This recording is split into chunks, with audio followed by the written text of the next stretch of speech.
Halo teman-teman, kembali lagi di channel. Oke, di video kali ini saya mau mengajak kalian semua untuk membahas apa penyebab dari kegagalan insentif kita itu, teman-teman.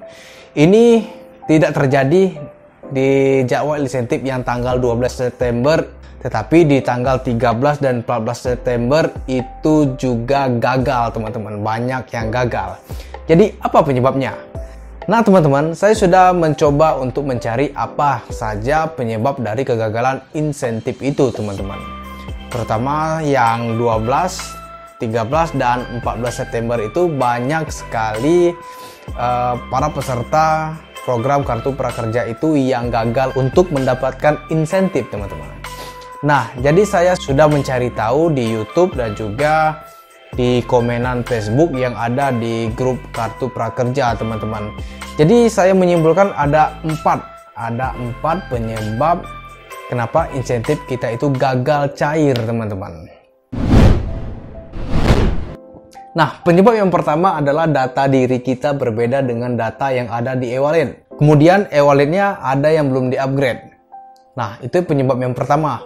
Yang kedua yaitu kita belum memberikan ulasan dan rating, teman-teman, atau bintang di Skill Academy dan di tempat kita pembelian pelatihan, teman-teman.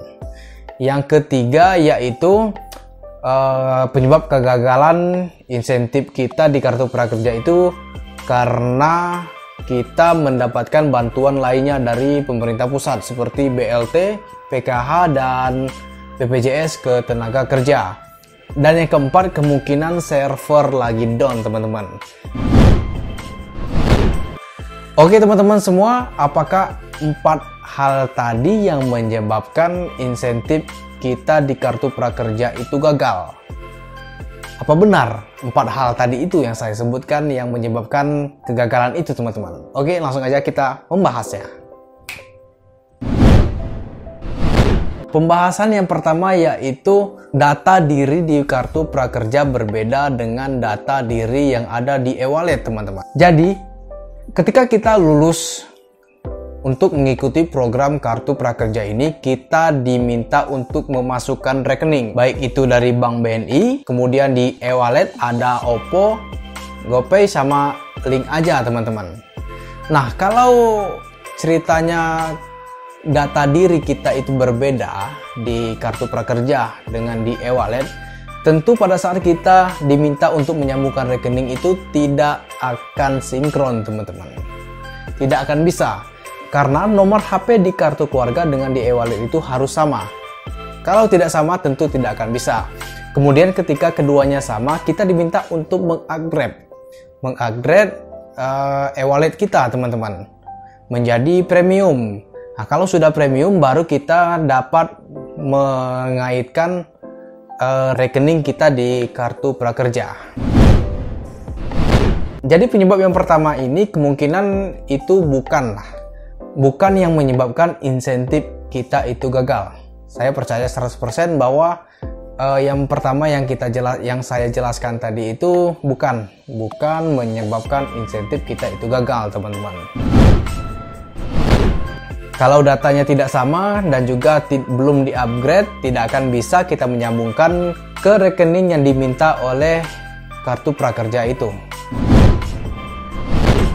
Penyebab yang kedua yaitu kita tidak memberikan ulasan dan rating, teman-teman, di Skill Academy, tempat kita pembelian pelatihan. Nah teman-teman, untuk mendapatkan sertifikat kita harus mengikuti pelatihan. Setelah pelatihan kita harus mengikuti webinar. Kita juga harus memberi rating di tempat kita membeli pelatihan. Baik itu di Tokopedia atau Bukalapak dan lembaga lainnya, teman-teman. Nah, untuk memunculkan sertifikat pelatihan kita di dashboard itu kita harus melakukan hal tadi, yaitu mengikuti pelatihan, webinar, dan mengisi rating, teman-teman, rating beserta ulasannya. Jadi kalau kita tidak mengikuti aturan itu, tentu sertifikat kita tidak akan muncul di dashboard. Nah, padahal untuk mengeluarkan jadwal insentif itu harus ada sertifikat di dashboard prakerja kita. Jadi saya menyimpulkan penyebab yang kedua ini itu tidak mungkin teman-teman. Karena untuk menerbitkan sertifikat di dashboard itu harus mengikuti pelatihan dan mengisi rating. Dan kita mendapatkan itu. Kita sudah melalui itu dan kita mendapatkan sertifikat beserta jadwal insentif.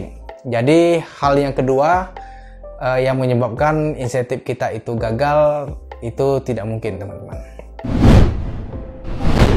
Nah, jadi penyebab yang ketiga adalah teman-teman atau kita telah mendapatkan bantuan lain dari pemerintah teman-teman.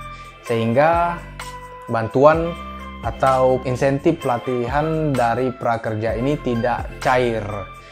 Bantuan lainnya seperti apa? Ya seperti BLT, PKH, dan BPJS Ketenagakerjaan. Karena saya juga mendapatkan informasi dari teman-teman mereka yang mendapatkan insentif dari kartu prakerja, dia tidak mendapatkan lagi bantuan dari BPJS Ketenagakerjaan. Itu ada beberapa juga di situ. Jadi kalau untuk masalah yang ketiga ini ya kemungkinan 30-40% itu mungkin terjadi teman-teman. Kita mendapatkan bantuan lain. Nah, tetapi masalahnya ada teman-teman yang tidak mendapatkan bantuan lain dari pemerintah, tetapi mereka juga gagal mendapatkan insentif. Jadi ini penyebabnya kemungkinan ada teman-teman.